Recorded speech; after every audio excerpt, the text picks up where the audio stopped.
రెడ్డప్ప గారు, మాధవిరెడ్డి గారు చాలా టెన్షన్గా ఉన్నారు. మీరు ఇందాక నుంచి ఏం మాట్లాడాలని.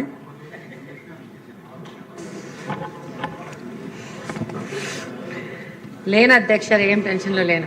ఏదో అంత ఎగ్జామినేషన్కి వెళ్ళి ముందు టెన్షన్లా కనపడతా ఉంటే కొంచెం గవర్నర్ గారి స్పీచ్ అంటే కొంచెం బాగా ప్రిపేర్ అవ్వాలి కదా అధ్యక్ష. సొంతంగా చెప్పనీకి ఉండదు, పాయింట్స్ ఫాలో కావాలి కాబట్టి కొంచెం ప్రిపేర్ అవుతున్నాం అధ్యక్ష. థ్యాంక్ యూ అధ్యక్ష. గవర్నర్ గారి ప్రసంగంపై ధన్యవాదాలు తెలిపే తీర్మానంపై మాట్లాడే అవకాశం ఇచ్చినందుకు ముందుగా మీకు ధన్యవాదాలు తెలియజేసుకుంటున్నాను అధ్యక్ష. గవర్నర్ గారి ప్రసంగాన్ని క్షుణ్ణంగా పరిశీలించినట్లయితే మన రాష్ట్ర ప్రస్తుత పరిస్థితి, భవిష్యత్ కార్యాచరణ స్పష్టంగా కనిపిస్తున్నాయి అధ్యక్ష. రాష్ట్ర విభజన కారణంగా విభజిత ఆంధ్రప్రదేశ్లో తీవ్ర ఆర్థిక నష్టం జరిగింది. దీనివల్ల అనేక విభాగాల్లో అలాగనే మహిళల సాధికారతలో కూడా తీవ్ర విఘాతం ఏర్పడింది అధ్యక్ష. మన ముఖ్యమంత్రి మాన్యశ్రీ నారా చంద్రబాబు నాయుడు గారు మహిళల సాధికారతకు ప్రధాన ప్రాధాన్యం ఇస్తూ అలాగనే ఎక్కడ మహిళలు ఆర్థికంగా, సామాజికంగా, రాజకీయంగా ఉన్నత స్థానంలో ఉంటారో అక్కడ అభివృద్ధి సాధ్యమని సంపూర్ణంగా నమ్ముతూ రాష్ట్రంలో మహిళా పక్షపాతి ఎవరైనా ఉన్నారు అంటే అది ఒక్క చంద్రబాబు నాయుడు గారు అనే విధంగా మన రాష్ట్రం ముందుకెళ్తా ఉంది అధ్యక్ష. మన ముఖ్యమంత్రి గారికి మహిళల శక్తి సామర్థ్యాలపై, వారి యొక్క ఆర్థిక క్రమశిక్షణపై అపార విశ్వాసం ఉంది అధ్యక్ష. ఎటువంటి ప్రభుత్వ పథకాన్ని ప్రవేశపెట్టినా అది ఉమెన్ సెంట్రింగ్గా ఉంటేనే ఫలవంతం అవుతుందని మన ముఖ్యమంత్రి గారి ప్రధాన విశ్వాసం అధ్యక్ష. ఇందులో భాగంగానే మహిళలే అభివృద్ధికి కేంద్రం అన్న మాట నినాదంగా కాదు, నేడు అమల్లో కనిపిస్తా ఉంది అధ్యక్ష. చంద్రబాబు నాయుడు గారి నాయకత్వంలో డ్వాక్రా సంఘాలకు మళ్లీ ప్రాణం పోసి మహిళల చేతుల్లోనే ఆర్థిక నిర్ణయాలు ఉండేలా కూటమి ప్రభుత్వం చేసింది అధ్యక్ష. 0 వడ్డీకి రుణాలు గాని, అలాగనే రుణాల పరిమితిని 5 లక్షలకు పెంచి మహిళలకు నిజమైన పెట్టుబడి అవకాశాలు ఇచ్చింది అధ్యక్ష. కూటమి ఒక్కో మహిళకు 50,000 నుంచి 5 లక్షల వరకు రుణాల పరిమితి పెంచి చిన్న పనులు కాదు పెద్ద వ్యాపారాలు చేసే స్థాయికి మహిళలను తీసుకొచ్చి ఈ యొక్క రుణాల పరిమితిని 10 లక్షలకు పెంచే విధంగా ఆలోచన చేస్తూ కూటమి ప్రభుత్వం నడుస్తోంది అధ్యక్ష. మహిళలు కేవలం స్వయం ఉపాధి కాదు, పరిశ్రమలు పెట్టే పారిశ్రామికవేత్తలుగా ఎదగాలనేది కూటమి ఆలోచన అధ్యక్ష. పెట్టుబడి రాయితీని 35% నుంచి 40%కి,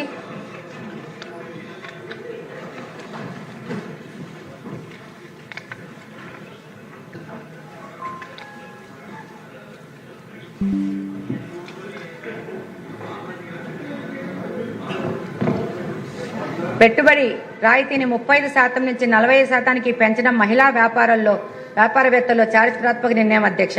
2024-25 బడ్జెట్లో 1,250 కోట్ల కేటాయింపులు చేసి గ్రామీణ పట్టణ మహిళలకు సమాన అవకాశాలు కల్పించడము, అలాగనే పొదుపు సంఘాలను ప్రారంభించి పొదుపు సంఘాలను పెంచి కుటుంబాలను పరిపుష్టతకు పునాదులు వేసిన ఆర్థికవేత్త మన ముఖ్యమంత్రి గారు నారా చంద్రబాబు నాయుడు గారు అధ్యక్ష. ప్రస్తుతం ఆయన ప్రారంభించిన పొదుపు సంఘాల ద్వారా గ్రామీణ ప్రాంతాల్లో దాదాపు 8.5 లక్షల పొదుపు సంఘాల ద్వారా 8 లక్షల మంది మహిళలకు దాదాపు 55,521 కోట్ల రూపాయలు లోన్లుగా అందించడం జరిగింది అధ్యక్ష.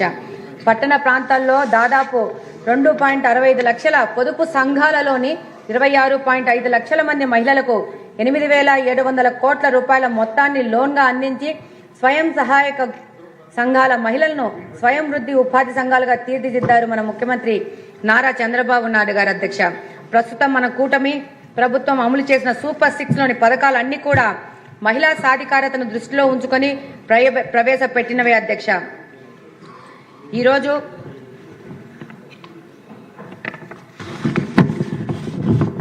అలాగనే ఎస్సీ/ఎస్టీ మహిళలకు వడ్డీ లేని రుణాలనిచ్చి నిజమైన ఆర్థిక భరోసాను కల్పించి మహిళల భద్రత విషయంలో కఠినంగా వ్యవహరించి నేరాలు, వరకట్నాలు, మరణాలు తగ్గేలా పాలనలో మార్పు తీసుకొచ్చారు అధ్యక్ష. పోక్సో కేసుల్లో నిందితులకు కఠినమైన శిక్షలు ఇవ్వడం, బాలికలకు భద్రత కల్పించడం, మహిళలు బాలికల్లో ధైర్యం పెంచేందుకు స్వీయ రక్షణ శిక్షణలు పెద్దపీట వేయడం, వేలాది పాఠశాలలు, కళాశాలలో శిక్షణలు ఇచ్చి శక్తి వారియర్స్ ను తయారు చేయడం, ప్రతి నియోజకవర్గంలో జెండర్ రిసోర్సెస్ సెంటర్లను పెట్టి బాధితులకు కౌన్సిలింగ్, చట్ట సహాయం, అవసరమైతే వసతి కూడా కల్పించడం, ఉద్యోగ ప్రవేశాలు ఐసీసీ ఏర్పాటు చేసి మహిళలకు సురక్షిత పని వాతావరణం ఇవ్వడం, అంగన్వాడీలు, ఆశా వర్కర్లకు గ్రాట్యుటీ మరియు అమలు చేసి మహిళా ఉద్యోగులకు గౌరవం ఇచ్చి అందుకోసం 60 కోట్లు కేటాయించడం, అంగన్వాడీ కేంద్రాల్లో తాగునీరు, మరుగుదొడ్లు లాంటి కనీస సదుపాయాలు కల్పించి ప్రతి నెల 1వ తేదీనే జీతాలు పడే వ్యవస్థను తీసుకురావడం, అంగన్వాడీ ఉద్యోగులకు 5G స్మార్ట్ ఫోన్లు ఇచ్చి వాళ్ళ యొక్క పనితీరు, హాజరు శాతాన్ని పెంచడం, గ్రామీణ మహిళలను ఉద్యోగాలు అడిగే స్థితి నుంచి ఉద్యోగాలు ఇచ్చే స్థాయికి తీసుకుపోవడమే కూటమి లక్ష్యం అధ్యక్ష. బ్యాంకు లింకేజ్ రుణాలు, ఫుడ్ ప్రాసెసింగ్ యూనిట్లు, మార్కెటింగ్ సపోర్ట్ అందిస్తోంది అధ్యక్ష. Dairy, poultry, agro products, textile రంగాలలో మహిళలకే యజమానులుగా ఎదుగుతున్నారు అధ్యక్ష. మహిళ అంటే ఓటరు కాదు, కుటుంబానికి ఆర్థిక బలం అనేది కూటమి ప్రభుత్వం చేసి చూపిస్తోంది అధ్యక్ష. 2025 నాటికి మహిళల ఆర్థిక స్వావలంబన కోసం బలమైన పునాది వేసి ప్రభుత్వం, కూటమి ప్రభుత్వం అధ్యక్ష. ఈ మార్పు ఇలానే కొనసాగితే మహిళా సాధికారతతో ఆంధ్రప్రదేశ్లో దేశానికే మొదటి స్థానం చేరుకుంటుంది అధ్యక్ష. ఈ కార్యక్రమంలో భాగంగానే దీపం పథకం ద్వారా ఉచిత గ్యాస్ సిలిండర్లు, స్టవ్లు అందించి మహిళలకు కట్టెల పొయ్యి నుండి విముక్తి కల్పించినారు ఆనాడు అధ్యక్ష. ఈ రోజు దీపం పథకం 2.0 కింద సంవత్సరానికి 2600 కోట్లతో రాష్ట్రంలోని ప్రతి మహిళకు సంవత్సరానికి 3 ఉచిత గ్యాస్ సిలిండర్లు ఇచ్చే విధంగా ముందుకెళ్తున్నారు అధ్యక్ష. అలాగనే తల్లికి వందనం ద్వారా రాష్ట్రంలోని మహిళలకు ఎంతమంది పిల్లలు ఉంటే ఒక కుటుంబంలో అంతమంది పిల్లలకి తల్లికి వందనం ద్వారా 15,000 రూపాయలు అందించిన ఘనత మన చంద్రన్న గారికి సొంతం అధ్యక్ష. అలాగనే 18 నెలల్లో 70,000 కోట్లు ఖర్చు చేశారు అధ్యక్ష ఈ సంక్షేమ పథకాల కోసము. అలాగనే దీంతో పాటు ఆగస్టు 15వ తేదీ ఎంతో గొప్పగా ప్రారంభించిన మహిళల కోసం ప్రారంభించిన స్త్రీ శక్తి పథకం ద్వారా ఆర్టీసీ బస్సులో ఉచిత ప్రయాణం సౌకర్యం కల్పించడం మహిళా సాధికారతకు దిశగా ఒక అద్భుతమైన ప్రయత్నం అధ్యక్ష. ఈ ఉచిత బస్సు సౌకర్యం సమాజంలో చాలా మంచి పరిణామాలకు దారితీసింది అధ్యక్ష. గ్రామీణ ప్రాంతాల పేద విద్యార్థినులు ఈ సౌకర్యాన్ని వినియోగించుకుంటూ ఉన్నత చదువులు చదువుకునే అవకాశం వచ్చింది అధ్యక్ష. గ్రామాలలో ఉపాధి అవకాశాలు లేని మహిళలు బస్సు ఛార్జీల కోసం ఇబ్బంది పడకుండా ఆర్టీసీ బస్సులో ఉచిత ప్రయాణం చేసి పట్టణాలలో సొంత చిరు వ్యాపారాలు, చిన్న ఉద్యోగ అవకాశాలు చేసుకుంటూ జీవనోపాధి పొందుతున్నారు అధ్యక్ష. ఇప్పటి వరకు దాదాపు 1,200 కోట్లు అడ్వాన్స్ ఇచ్చి 2026 మార్చి వరకు నిధులు కేటాయించడం ఈ యొక్క స్త్రీశక్తి ప్రోగ్రాము ఇంత స్ట్రాంగ్ గా ముందుకెళ్తోంది అధ్యక్ష. స్త్రీశక్తి ద్వారా నిజంగానే స్త్రీశక్తిని వెలికి తీసి అవకాశం వచ్చింది అధ్యక్ష. తద్వారా రాష్ట్ర GSDPలో మరింత పెరుగుతుంది అధ్యక్ష. దీనికోసం భారము 2,100 కోట్లు చేసి దానికోసం 8,454 బస్సులు అందుబాటులో తేవడమే కాకుండా ఘాట్ రోడ్లలో, దేవాలయాలకు, టూరిజం స్పాట్స్ కూడా ఈ పథకాన్ని విస్తరించడం అధ్యక్ష. స్త్రీశక్తి పథకం కింద ప్రతి మహిళకు 1,500 నుంచి 3,000 రూపాయలు లబ్ధి పొందడమే కాకుండా ఉపాధి అవకాశాలు పొందడం ద్వారా ఆర్థికంగా ఎదుగుతున్నారు అధ్యక్ష. కాబట్టి స్త్రీశక్తి పథకం అనేది సంక్షేమ పథకం కాదు అధ్యక్ష. అంతేకాకుండా ఈ పథకాన్ని ప్రభుత్వం చేసే వ్యయం కూడా కాదు అధ్యక్ష. దీని పెట్టుబడిలాగా చెప్పుకోవాల్సి ఉంటుంది అధ్యక్ష. చంద్రబాబు నాయుడు గారి విజన్ లో భాగమైన మహిళా వర్క్ ఫోర్స్ పార్టిసిపేషన్ రేషియోను ప్రస్తుతం ఉన్న 45% నుంచి 2047 నాటికి 85% పెంచాలన్న లక్ష్యానికి ఈ స్త్రీశక్తి పథకం ఎంతగానో తోడ్పడుతుందని తెలియజేస్తున్నాను అధ్యక్ష. వితంతు, ఒంటరి మహిళ, విద్యార్థి పింఛన్లు తీసుకునే వారిలో కూడా ఎక్కువ మంది మహిళలే ఉండడము గమనార్హం అధ్యక్ష. ప్రస్తుతము 1,924 కోట్ల రూపాయల వ్యయం చేసి రాష్ట్రంలో 1,25,000 మంది మహిళలను వ్యాపారవేత్తలుగా చేర్చాలని సంకల్పించారు మన ముఖ్యమంత్రి గారు. దీనికోసము స్మార్ట్ కార్డ్ అని తీసుకుని వచ్చారు అధ్యక్ష. చిరు వ్యాపారాలు చేసే మహిళలకు కానీ వాళ్ళ కుటుంబ సభ్యులకు కానీ స్మార్ట్ కార్డ్ ఇచ్చి ఈ కాల్ మనీ సెంటర్స్ ద్వారా డిపెండ్ కాకుండా ప్రభుత్వమే వారికి ఆర్థిక సహాయం చేస్తూ వీళ్ళు 1వ విడత 2వ విడత మంచిగా కడితే వీటి యొక్క ఆర్థిక సహాయం యొక్క కెపాసిటీని 50,000 కు పెంచడం జరిగింది అధ్యక్ష. అలాగనే ఈ కార్యక్రమం కింద ఆంధ్రప్రదేశ్ లో కడప నియోజకవర్గం మొట్టమొదటి స్థానంలో ఉంది అధ్యక్ష. దాదాపు 40 కోట్ల రూపాయలు ఈ యొక్క సహాయం చేసి భారతదేశంలో 2వ స్థానంలో, అలాగనే రాష్ట్రంలో మొట్టమొదటి స్థానంలో ఉంది అధ్యక్ష. అలాగనే సెల్ఫ్ హెల్ప్ గ్రూప్లకి ట్యాబులు ఇవ్వడం ద్వారా వాళ్ళ యొక్క పనితీరు పెంచడము, అలాగనే అంగన్వాడీ వర్కర్లకి స్మార్ట్ ఫోన్లు ఇవ్వడం ద్వారా వాళ్ళ పనితనం పెంచడం అనేది మన కూటమి ప్రభుత్వం చేస్తున్న పని అధ్యక్ష.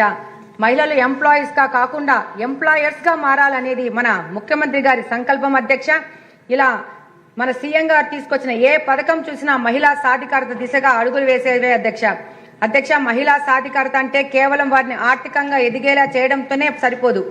వారి ఆరోగ్యం, పోషణ పట్ల కూడా మన ముఖ్యమంత్రి గారికి ప్రత్యేక శ్రద్ధ ఉంది అధ్యక్ష. ఇటీవల మనం ప్రారంభించిన సఖీ సురక్ష అనే కార్యక్రమమే దీన్ని ముఖ్యంగా చెప్పుకోవాల్సి ఉంటుంది అధ్యక్ష. ఈ సఖీ సురక్ష కార్యక్రమం కింద రాష్ట్రంలోని 1,00,000 మంది పొదుపు సంఘాల మహిళలకు 16 రకాల వైద్య పరీక్షల ద్వారా స్క్రీనింగ్ చేస్తే దానిలో భాగంగా రాష్ట్ర వ్యాప్తంగా దాదాపు 1100 మంది మహిళలకు 3rd and 4th స్టేజ్ క్యాన్సర్లని ఉన్నట్లుగా గుర్తించడం జరిగింది అధ్యక్ష.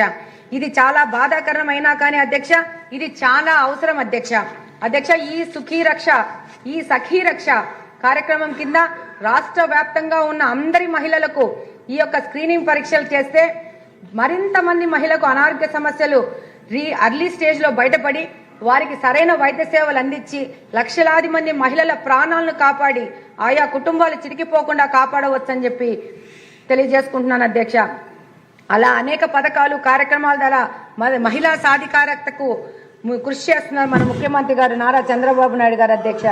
ఇందులో భాగంగానే తల్లికి వందనం కింద 10,000 కోట్లు చేస్తూ దాదాపు 67 లక్షల మంది విద్యార్థులకు సాయం చేయడం, స్త్రీ శక్తి ద్వారా 5 కోట్ల రూపాయలు 5 కోట్ల మందికి పైగా ఉచిత బస్సు ప్రయాణాలు చేస్తూ దానికి వ్యయం 1,500 కోట్లు చేయడం, దీపం 2 పథకం కింద 3 సిలిండర్లు ఉచిత పథకం ఇస్తూ దానికోసము 3.67 కోట్ల సిలిండర్లు అందజేత దానికోసము దాదాపు 3,000 కోట్ల వ్యయం చేయడం, అన్నదాత సుఖీభవ కింద 46 లక్షల మంది రైతులకు 2 విడతల్లో దాదాపు 6,000 కోట్ల రూపాయలు జమ చేయడం, ఎన్టీఆర్ భరోసా పెన్షన్ కింద 1వ తేదీనే దాదాపు 63 లక్షల మందికి పింఛన్లు ఇస్తూ దీనికోసం మన రాష్ట్ర ప్రభుత్వం 58,000 కోట్ల పైన ఖర్చు చేయడం, అలాగనే దివ్యాంగులకి ఉచిత బస్సు ప్రయాణ సౌకర్యం, వీరు ఎక్కడైనా పింఛన్ తీసుకునే విధంగా అవకాశం కల్పించడము, మత్స్యకార భరోసా కింద ఏడాదికి 20,000 చొప్పున 1.25 లక్షల మందికి అవకాశం కల్పించి దానికోసం 250 కోట్ల